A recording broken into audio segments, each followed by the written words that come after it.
वेद ज्ञान दाता कह रहा है कि मेरा तो ओम नाम है, वो परमात्मा पुरुष माने पूर्ण परमात्मा तो गुप्त है, वो अन्य है, वो प्रोक्ष है।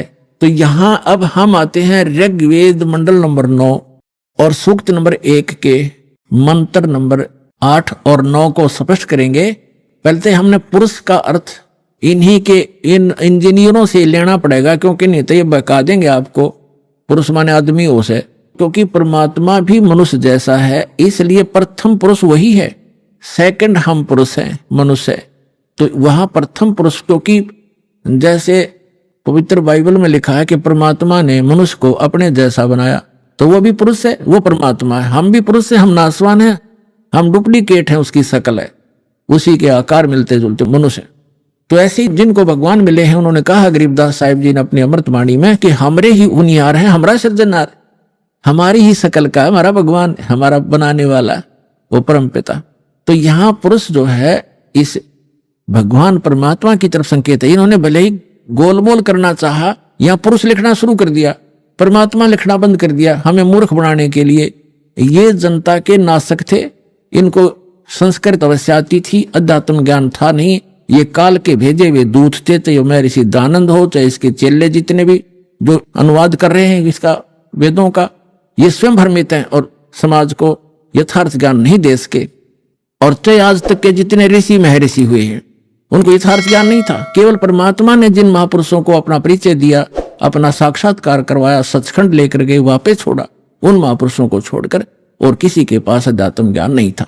अब वो ज्ञान इस दास को दिया उस परम पिता ने, इसका लाभ उठाओ। अब देखो, अब हम आगे ऋग्वेद मंडल नंबर 9 सूक्त 1 और मंत्र नंबर ये 6 तक तो ये परमात्मा लिखते आगे, और 7 में इन्होंने पुरुष लिखना कर दिया। उस पुरुष को, उस परमात्मा को लिखना था, तब माने उस परमात्मा उस पुरुष को लिख दिया। कोई बात है यार, यहां गड़बड़ कर दी। अब पुरुष माने परमात्मा, आपको पूर्ण परमात्मा, तो हम इसको पूर्ण परमात्मा बोलेंगे। उस पूर्ण परमात्मा को उग्र गतियां प्रेरणा करती हैं, यानी जब संसार में हाहाकार मच जाती है और अध्यात्म गुरु जो है अज्ञानी हो जाते हैं, उनका उद्देश्य केवल जनता को ठगना ही हो जाता है और हाहाकार मच जाती है, सब प्राणी दुखी हो जाते हैं, तो वो परमात्मा दुखी होता है, क्योंकि हम सभी उनके बच्चे हैं, वो हमारा पिता है, तो अपने का दुख अपनों को ही होता है। तो फिर वो परमात्मा उन उग्र गतियों से प्रेरित होकर 600 वर्ष पहले परमात्मा आए थे, ऐसा ज्ञान बता गए थे, एकदम शांति हो गई थी समाज में जो अभी तक चल रही थी। कोई लूटा खसोटी नहीं थी, प्यार से रहते थे, कोई किसी की आत्मा दुखाते समय डरता था भगवान से। अब आग लगी है, सब पूरे विश्व में माया माया दिखाई देती है, ना कोई लाज रही, ना कोई शर्म रहा, ना भगवान का डर रहा। तो अब पुनः स्थापना करने के लिए उस शांति की और भक्ति की परमात्मा ने पहले से ही वचन बोल रखा था कि जब कलयुग 5500 वर्ष बीत जाएगा, तब मैं अपना दास भेजूंगा, उसको पूर्ण ज्ञान दूंगा। वैसे तो भगवान ने कहा था मैं स्वयं आऊंगा 12वें पंथ में, गरीबदास वाले पंथ में। परमात्मा नहीं आए तो दास को भेज दिया, वो कंप्लीट स्पिरिचुअल नॉलेज और पूरी पावर देकर, उस परमात्मा ने अपनी पावर देकर।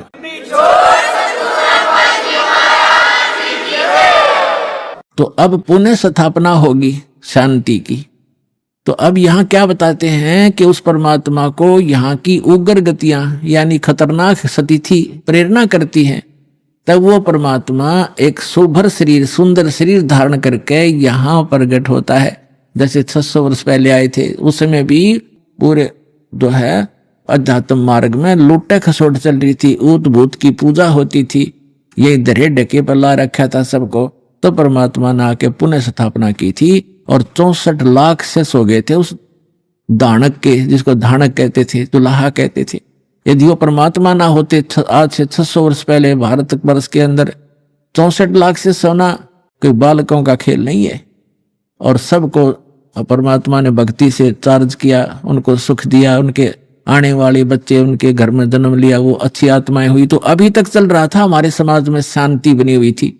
अब ये 50 वर्ष से उरे उरे बिजली गिरती जा रही है, और अब तो पूछो ही मत। हे भगवान, जहां देखा माया माया दिखाई देती है, कोई शराब पी रहा है, कोई मांस खा रहा है, सरेआम हो गया। और कैसा हाहाकार, कोई सुल्फा पी रहा है, कोई बीड़ी पी रहा है, पूरा मानव दूषित और वातावरण दूषित हो गया।